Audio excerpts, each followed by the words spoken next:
Hi students, in today's lecture I will tell you about the main difference between primary key and foreign keys. So first of all I will tell you about the foreign keys. So these are foreign keys. You see here in this table, these columns are foreign keys.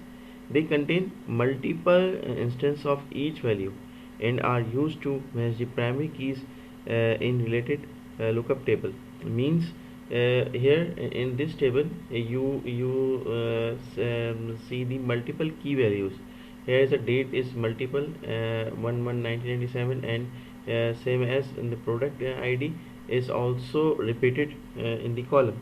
But in the case of primary key, there is no repetition in any table of primary keys. The concise definition is these just like this, that these columns are primary keys.